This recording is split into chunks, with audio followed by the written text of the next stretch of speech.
लोग कमियां निकालते रहे मुझ में, मैं खामोशी से सफलता के रास्ते पर चल पड़ा। धनु वाले कुछ ऐसे ही हैं। अपने जीवन में आने वाले तमाम उतार चढ़ाव, तमाम विपरीत परिस्थितियों पर भी विजय प्राप्त करना जानते हैं। भले ही कोई कितना भी कुछ कर ले, पर ये जो चाहते हैं वो पाकर रहते हैं। लेकिन फिर भी जमाने की ये एक रीत है, जो सफल होता है लोग उसी से जलते हैं, जो असफल है भला उनके बारे में सोचने की फुर्सत कहाँ। जिंदगी में कभी किसी अपने का साथ मत छोड़ना, जिंदगी में कभी किसी का दिल मत तोड़ना। बस जिंदगी तो उसे ही कहते हैं जो एक पल में सारा जहां जीत लेते हैं। धनु वालों, सोचने वालों की दुनिया दुनिया वालों की सोच से अलग होती है, और आप जिस नज़र से दुनिया को देखेंगे ये दुनिया आपको वैसे ही दिखेगी। और धनु वाले भी होते ही ऐसे हैं। इनकी खूबियाँ इन्हें औरों से अलग करती है। ये अपने आप पर, अपने विपरीत परिस्थितियों पर विजय प्राप्त करना जानते हैं। लेकिन जानने वालों का क्या है? लोगों की कुछ तो होता नहीं उनके जीवन में, बस दो बातें। पर उन बातों से घबराना, उन बातों के कारण अपने आप को छोड़ देना, ये सबसे बड़ी गलती है। धनु राशि वालों, आज हमने टॉपिक रखा है धनु राशि वालों बदनाम क्यों हैं। वो कौन सी बातें जो आपको बेवजह धरातल पर ले आती है। सब कुछ होते हुए भी लोग आपके पैरों पर कुल्हाड़ी मारने की कोशिश करते हैं। आखिर वो कौन है और क्यों होता है ऐसा? उसके पहले हम समझते हैं आपको, आप कैसे होते हैं और क्यों हो रहा है आपके साथ ये सब। धनु राशि जो भचक्र की है ना, वो 9वें स्थान पे आता है, और धनु का जो प्रतीक है वो है आधा मानव आधा अश्व यानी घोड़ा। सामने वाला हिस्सा मानव का है और पिछला वाला घोड़े का है। अब मानव का है जिनके हाथों में सामने वाला हिस्सा प्रत्यंचा चढ़ा हुआ है, तीर धनुष है। अब आपके पास उच्च और निम्न दोनों तरह की प्रवृत्ति होती है। हाथ में तीर धनुष है, स्वर्ग की ओर इशारा करते हुए इंगित करता है कि आप अपने दम पर सब कुछ जीत सकते हैं, आप अपने दम पर सब कुछ प्राप्त कर सकते हैं। और इसका मतलब ये भी होता है आप एकदम से आशावादी सोच के हैं। हमेशा ही विपरीत परिस्थितियों में खुद को आगे बढ़ाना, खुद को काबिल बनाना, खुद को खुद ही हौसला देना जानते हैं। और धनु वाले होते भी ऐसे हैं। किसी भी निचले तबके पे जन्म भले ही लें, लेकिन अपने बदौलत ये आगे बढ़ ही जाते हैं। कठिन से कठिन परिस्थितियों के सामने भी इन्हें झुकना नहीं आता, और यही इनकी अच्छाई है। भले ही लोग दो बातें कह दें इन बातों को लेकर, पर इन्हें उनसे कोई लेना देना होता नहीं है, क्योंकि ये बहुत लड़कपन से ही इन सभी चीज़ों को देख देख कर परिपक्व होते जा रहे हैं, और इन्हें इन चीज़ों से अब कोई फर्क भी नहीं पड़ता। लेकिन दूसरा पहलू एक और होता है, आप कठोर हैं और आप झुकना नहीं जानते। शायद इसीलिए जमाने की ठोकर आपको ज़्यादा मिलती है, लेकिन आप फिर भी तने रहते हैं, क्योंकि आप में वो हिम्मत है, वो बल है, वो कर्मठता है, वो आप में एक जुनून है जो कुछ कर गुजरने के लिए आपको प्रेरित करता है। धनु वाले बिना थके बहुत लंबे समय तक काम कर सकते हैं, बहुत एक्टिव रहते हैं, और इन्हें घर बाहर ज़्यादातर ये यात्रा करना, घूमना फिरना, मस्ती वाला जिंदगी जीना इन्हें पसंद आता है।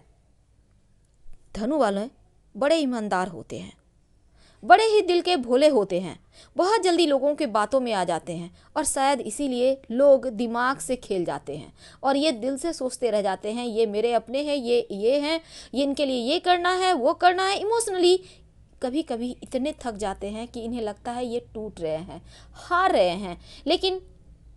लेकिन संभलना भी इन्हीं को है, क्योंकि कोई भी इनके तरह महान भी नहीं है और ना ही इनके तरह बड़ा दिल वाला है। तो धनु वाले यहाँ तमाम विपरीत परिस्थितियों में अपने लिए रास्ता निकाल ही लेते हैं। एक बार में बहुत सारी चीज़ों पर ध्यान भी केंद्रित करते हैं, भले ही थोड़ी बहुत मुश्किल आए, लेकिन रिश्तों को निभाना, रिश्तों में जान डालना, अपनों के लिए काम करना, बस एक ही खराबी है, और वो है थोड़ा सा मुंहफट अंदाज। क्योंकि आपको गलत चीज़ें अच्छी नहीं लगती, आप उसका जवाब देने में बहुत ज़्यादा विश्वास रखते हैं, आपको लगता है अगर गलत के साथ आप कुछ नहीं बोल रहे हो तो आप भी गलत हो जाते हो, और इसी कारण आप हमेशा ही इन चीज़ों का विरोध करते हैं। हाँ, थोड़े से आपके सच बोलने के अंदाज से लोग डर जाते हैं या फिर उनकी शख्सियत हिल जाती है। शायद इसीलिए लोग बेवजह आपको बदनाम करते हैं और आपका मिसयूज मिसगाइड आपको करने के चक्कर में होते हैं।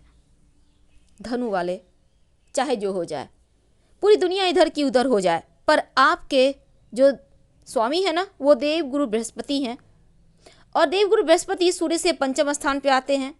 अब सबसे बड़ा ग्रह और आपके राशि के स्वामी। लेकिन देखिए, एक बात हमेशा याद रखिए, गुरु है तो ज्ञान देगा, लेकिन अति किसी भी चीज़ की पूरी होती है। और देवगुरु बृहस्पति आपके बहुत कुछ देते हैं, बहुत धन देते हैं, लेकिन खर्च करने की प्रवृत्ति भी दे देते हैं। तो यहाँ पर ज़्यादा खर्च करने से आपके डूबने की संभावना बढ़ जाती है। तो ज़रूरत से ज़्यादा उदार होना आपके लिए खतरे की घंटी है। इसीलिए इन चीज़ों में ना पड़े।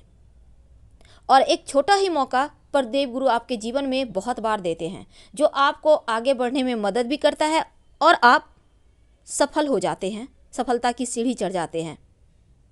ढेर सारे आपको अवसर देते हैं, अवसरों का फ़ायदा आपको उठाना आना चाहिए। देवगुरु एक ये भी आपको विश्वास दिलाते हैं कि आप में सब कुछ है।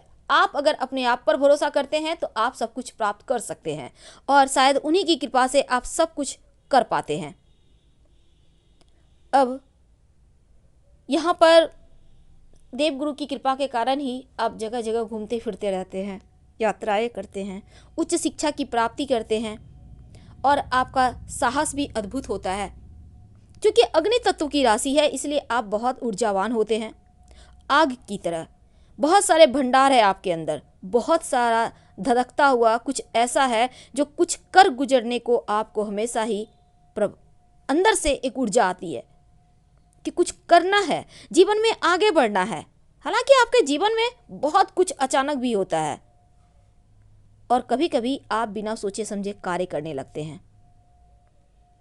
अब ये ऊर्जा सकारात्मक तो होता है, लेकिन अगर बिना सोचे समझे आगे बढ़ जाते हैं तो विनाशक हो जाता है। आपके दिल में जो लोग रहते हैं उनके लिए आप कुछ भी कर सकते हैं, क्योंकि वो सबसे पहला स्थान रखता है आपके लिए। अब आपके अंदर जो ईमानदारी है वो आपको सबसे आगे रखती है, और एक कमजोरी है जो हर हमेशा आपको बदनामियां देती है। और वो कमजोरी क्या है? आप कभी कभी भावविहीन हो जाते हैं, कभी कभी बेचैन हो जाते हैं, कभी कभी मुंहफट अंदाज तो है लेकिन नकारात्मक हो जाते हैं। तो ये चीज़ें आपके ज़िंदगी में आपको एकाग्रता नहीं देकर आपके लिए अवनति का रास्ता खोल देती है, और ये चीज़ें आपको थका देती है। ये कमजोरी एक बहुत ही खूबसूरत मोड़ पर लाकर आपको कहीं ना कहीं भटका देती है। धनु वालों, एक बात हमेशा ही याद रखिए, आंखें बंद कर किसी पर भरोसा करना ये आपकी सबसे बड़ी कमजोरी है। क्योंकि जैसा आप सोचते हैं दुनिया वैसी नहीं है। जितने साफ दिल के आप हैं दुनिया वैसी नहीं है। और आपके इस भोले से दिमाग, जो आप बहुत भोलापन लिए हुए होते हैं ना, अब इस खूबसूरत से भोलेपन जो आपका लिया हुआ एक व्यक्तित्व है, उसमें सेंध लगाने के लिए पूरी दुनिया पड़ी है, और इसी चीज़ का लोग फ़ायदा भी उठाते हैं। आपको बदनामियां भी मिल जाती है, आप परेशान हो जाते हैं, लेकिन फिर भी अडिग हैं और आगे बढ़ते रह जाते हैं। बुरा तो तब लगता है जब पराए तो पराए अपने भी दगा दे जाएं। बुरा तो तब लगता है जब जिन पर आप आंखें बंद कर भरोसा करते हैं वो आपके भरोसे का फ़ायदा उठा ले जाए। आप दिल से सोचते रह जाते हैं, सामने वाला सारा दिमाग से खेल जाता है। अब यहाँ आप क्या करेंगे? अब यहाँ आप बेचैन हैं, आप परेशान हैं, आखिर हुआ तो हुआ ऐसा कैसे? लेकिन जब आंखें खुलती है तो बहुत देर हो चुकी होती है। तो इन भटकाव से बचिए। इन जो आंखें बंद करके मूंद कर जो आप हर किसी पर भरोसा करते हैं, इनसे बाहर निकलिए। ये दुनिया बहुत खूबसूरत है, इस दुनिया को एंजॉय करना आपको आता है, जीवन जीना भी आपको आता है। आपके अंदर छुपी हुई प्रतिभा को बाहर निकालिए, क्योंकि आपको किसी के अधीन रहना पसंद नहीं, और ये चीज़ें आपको सर्वोपरि करता है, सबसे आगे रखने की काबिलियत भी देता है। क्योंकि जब आप अंदर से सोचते हैं मुझे किसी के अधीन नहीं रहना, तब आप बहुत कुछ करने की तमन्ना रखते हैं और ये चीज़ें आपको आज़ादी देता है जीने की। आप ना तो खुद बंधन में रहना पसंद करते हैं, ना किसी के बंधन में आप अपने साथी को भी रखते हैं, नहीं रखते, क्योंकि आपको लगता है ये जीवन एक बार मिला है, इसका पूरी तरह से इस्तेमाल करना चाहिए। कहते हैं ना, जिंदगी लीज पर मिली है, इसे जी लो तो वही आपकी लाइफ है। और आपके लिए सबसे अंत में 2 लाइन ध्यान से सुनिएगा। आपके साथ ये बातें हमेशा होती है, बस इतना याद है, सारे अपने थे, किसने क्या चाल चली कुछ याद नहीं। फिलहाल विदा लेंगे। हर हर महादेव।